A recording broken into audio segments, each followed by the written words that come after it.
Oh, you lucky people. You never had it so good, because it's time for another installment of my continuing response to John Lennox and his compilation video, looks down discreetly to remember the title, answering new atheist objections and fallacies. And I've got to say, of all the little bits that I've responded to so far, I think this is about the weakest argument that John Lennox has made here, and that's saying something, I've got to say.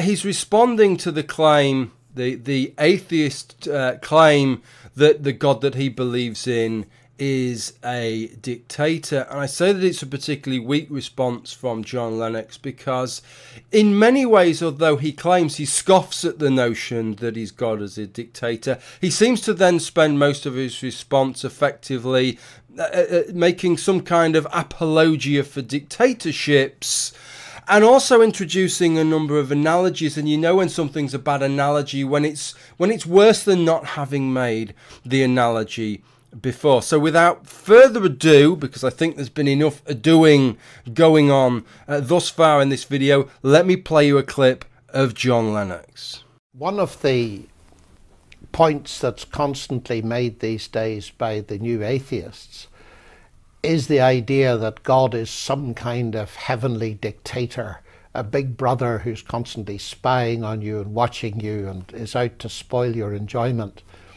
And as human beings, we want to be free, and we need to get rid of the shackles of such an obsolete view of things. Well, it seems to me that at a number of levels, this is a very distorted view and an extremely simplistic view. Of course, none of us like dictatorships. We've had enough of them. And a heavenly dictator would presumably be much worse than an earthly dictator. You'll note I've had to play quite an extended clip here, and this won't be the last time that I have to do that, because I have to allow John to flesh out what he has to say. But frankly, a lot of his response is quite waffly. He's supposed to be addressing the question, is God a dictator? But a lot of the time he's effectively bigging up the qualities of dictatorships, the merits of dictatorships, rather than challenging the actual central premise. And yet, at the end of this clip, seemingly he agrees with us that the idea of a cosmic dictator is not an especially palatable one. As you listen to the rest of what he says, I'd like to bear in mind two questions that I'd very much like to ask John Lennox. The first would be, what would God have to do for Lennox to accept the description of dictator? And the second would be, are dictators dictators? I just wonder how John would respond to that latter one. So the question is, are dictators dictators? This seems to be another new atheist claim, claiming that dictators are in fact dictators. And it seems to stem from a fundamental misunderstanding on the part of the new atheist of what constitutes being a dictator. Imagine for one moment, if you will, that Ethel bakes a cake for Tony and Tony eats a slice of Ethel's cake. Ah, fucking bollocks. That's the wrong fucking example I've picked again. Could we do this again so we could? But the first thing I would want to say, that when it comes to the God who's revealed in the Bible, we get two complementary sides to his character. Now, the new atheists clearly don't like the idea of a God who is judge. Christopher Hitchens talks about God pursuing you after you're dead and all this kind of thing. And by emphasizing that side, which we'll come to in a moment, they fail to see that there's another side, and that is the revelation of God who loves us and cares for us.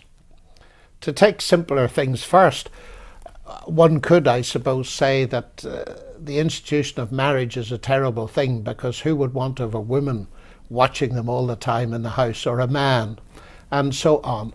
And that kind of a description, though factually it could be taken as true, one person is watching the other, would leave out all that is wonderful about the relationship of care and affection, of love and trust, and so on.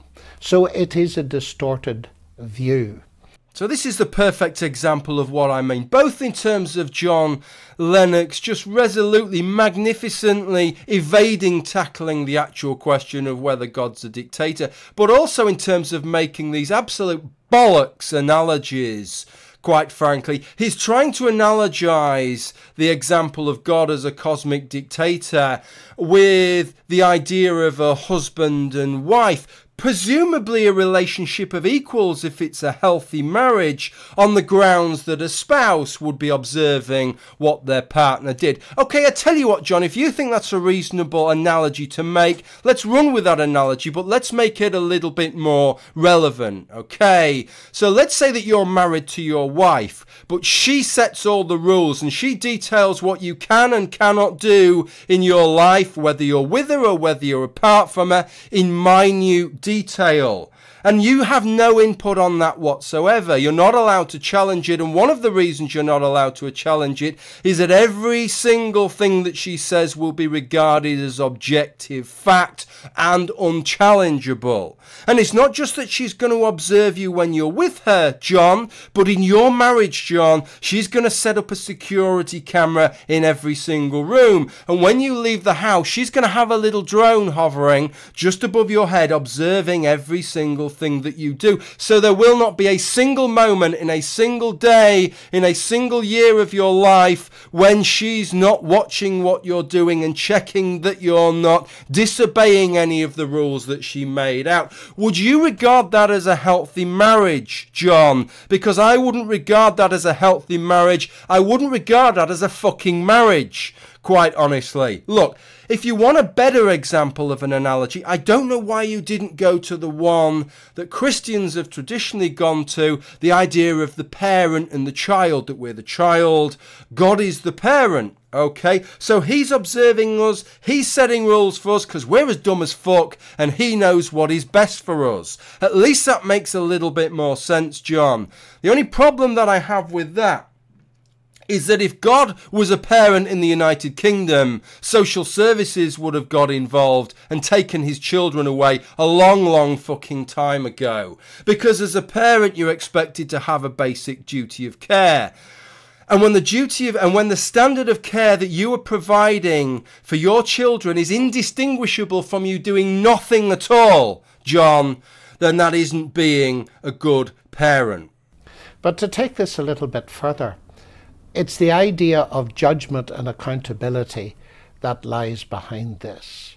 Human beings claim they want to be free, and they see God as a threat to their freedom.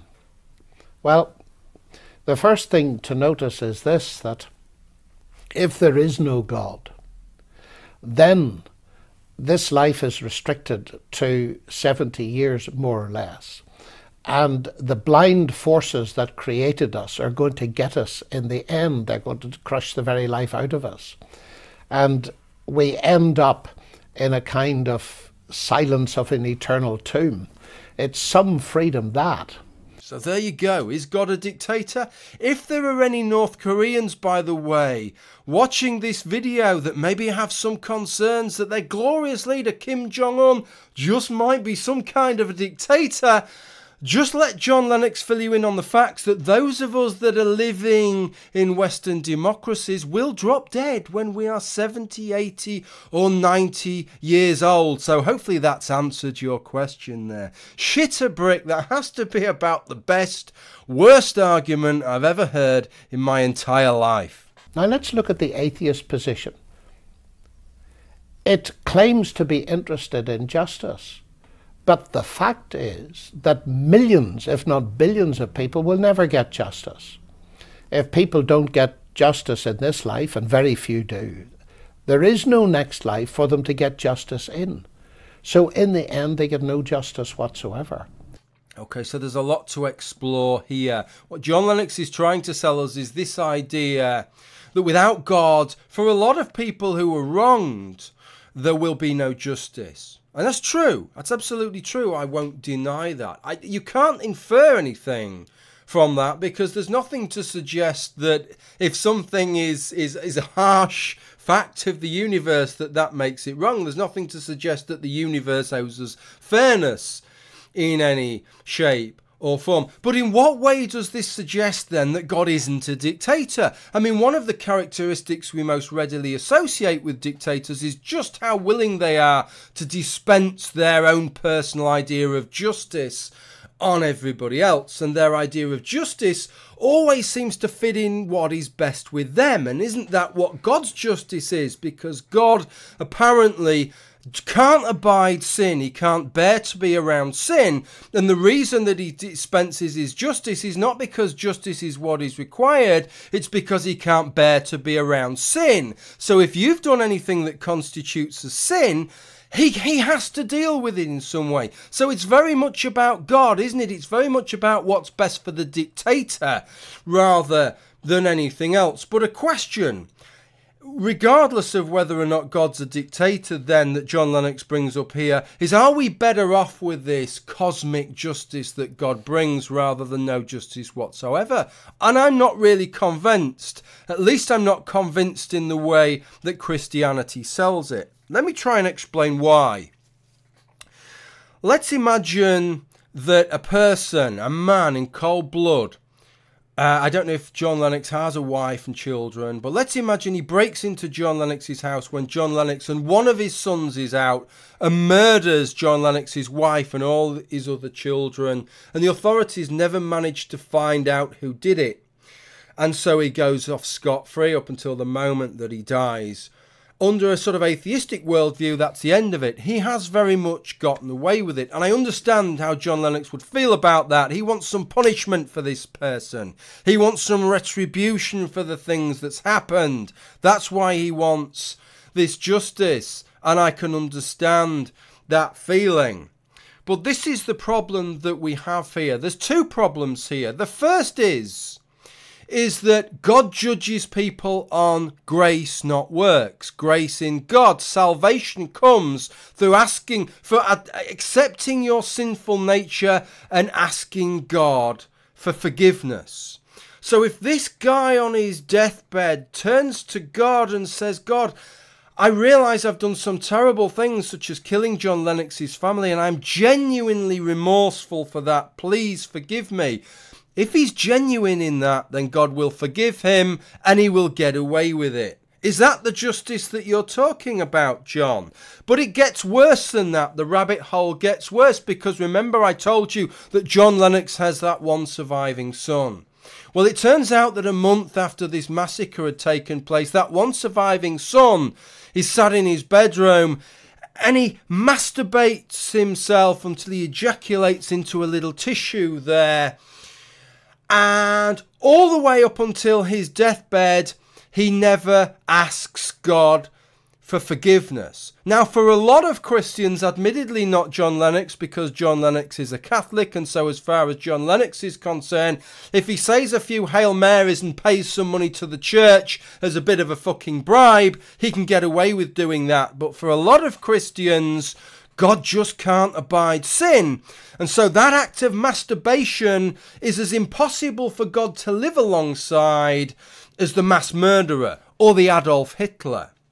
So this is the problem here. The mass murderer has asked for forgiveness, and the masturbating son of John Lennox hasn't asked for forgiveness. And so under God's wonderful justice, which seems to be based more around what suits God than anything else, the mass murderer will be sat alongside God there in heaven, and John Lennox's son, the masturbator, the evil, sinful onanist, is wallowing there in hell. Does that sound like a good idea of justice to you? It really doesn't work for me. I'd stick with the harsh reality of atheism as far as I'm concerned. I think you need to have another attempt if you want to sell that to me. Whereas the Bible clearly tells us that God is a just and fair and loving judge. And so, if people do not get justice in this life, there will be a judgment at which they do get justice. And that therefore backs up the fact that the new atheists are wrong when they claim that our conscience is essentially an illusion. Okay, so I stopped it at this point, and this will be the last point that I play of John Lennox, because it was at this point that he seemed to entirely forget what he was supposed to be responding to, which was whether God was a dictator, and instead started talking about whether conscience was an illusion. So this would maybe be a good time to sort of make my closing thoughts on this. And I want to do so in terms of asking John Lennox a question. It seemed to me that having watched this video, this clip of John Lennox, that rather than try and challenge the idea that God is a dictator, he pretty much, though he said he was going to challenge it, accepts the idea that God is a dictator, but says that he's as a dictator with a regime that is so much based upon love and justice that we've got nothing to fear. We should welcome this particular dictator. That was the feeling that I actually got from what John Lennox was saying here. But this is the problem that I have with this. Let me show you an image here. And this is of some children slowly starving to death. Children slowly starving to death. Not because they're evil children, not because of human evil at all or human free will, but because of the weather system that God in his infinite wisdom has decided to give us. And he just watches while these children starve to death. That's an example of God's love. Here's another child here with a skin condition that quite frighteningly means that the individual's skin falls off at the slightest touch throughout what is fortunately generally quite a short life, although scarily, some individuals have lived into their 20s and even 30s with this condition, every single day filled with pain, agony and suffering. It's probably one of the most painful conditions that there is, for your skin to constantly be falling off and exposing the raw flesh underneath. Their fingers end up fusing together into a kind of mitten. I don't even like talking about this. Really, this is an example of God's love. So my question to John Lennox would be to ask him on what grounds he has cause to believe that God's love will manifest in a different way upon his death than the way that we all seem to experience during our life. Okay, thank you for watching this video. Bye for now.